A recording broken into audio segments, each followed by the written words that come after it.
শহীদ president Ziaur Rahman যেভাবে যোগ্য এবং সৎ মানুষকে তিনি খুঁজে নিতেন বা তিনি বুঝতেন যে এই মানুষটা সৎ, ঠিক একই ধরনের যোগ্যতা জনাব তারেক রহমানের মধ্যে রয়েছে, আমি এতটুকুই বললাম। এবং তিনি দেশে আসবেন, তাকে দেশে আসতেই হবে।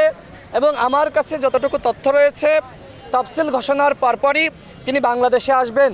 এবং যে গাড়ির কথা আপনি বললেন, যে বুলেট প্রুফ গাড়ি, দেখেন, সাবেক প্রধানমন্ত্রী দেশনেত্রী বেগম খালেদা জিয়া অসুস্থ, শহীদ প্রেসিডেন্ট জিয়াউর রহমানকে নির্মমভাবে হত্যা করা হয়েছে এবং জনাব তারেক রহমানের একমাত্র ভাই, তাকেও কিন্তু আমি মনে করি যে এক ধরনের হত্যা করা হয়েছে, মানসিক যন্ত্রণা দেওয়া হয়েছে, দেশে থাকতে পারেননি।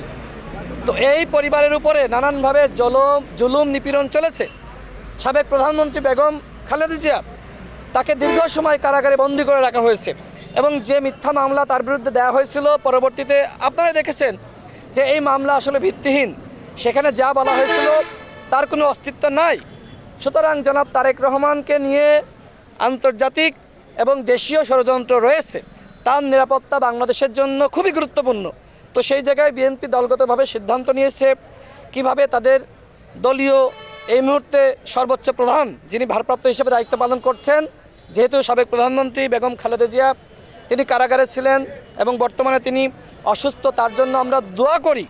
আমি এতটুকু জানি যে জনাব তারেক রহমান তিনি দেশে ফিরবেন এবং তার বাবার যে স্বপ্ন ছিল একটি নতুন রাষ্ট্র বিনির্মাণ করা, যেখানে অন্যায় অনিয়ম অপরাধ থাকবে না এবং বাংলাদেশের মানুষের বাক স্বাধীনতা থাকবে, বাংলাদেশের মানুষের ভোটাধিকার থাকবে এবং সংস্কারের যে আলাপগুলো আমরা এখন করছি, এই সংস্কারগুলো বাংলাদেশের বর্তমান বাস্তবতায় খুবই গুরুত্বপূর্ণ। সুতরাং তিনি দেশে এসে তিনি দেশের নেতৃত্ব দিবেন, দলের পরিপূর্ণ হাল ধরবেন এবং এই মানুষের যে সংস্কারের স্বপ্ন, এই স্বপ্ন পূরণে তিনি কাজ করবেন। আমি যতটুকু জেনেছি, বিএনপির বিভিন্ন পর্যায়ে যতটুকু আমার কথাবার্তা হয়েছে, তিনি তফসিলের পরপরই বাংলাদেশে আসবেন এবং তিনি বাংলাদেশের মানুষের যে আকাঙ্ক্ষা, সেই আকাঙ্ক্ষা বাস্তবায়নে কাজ করবেন।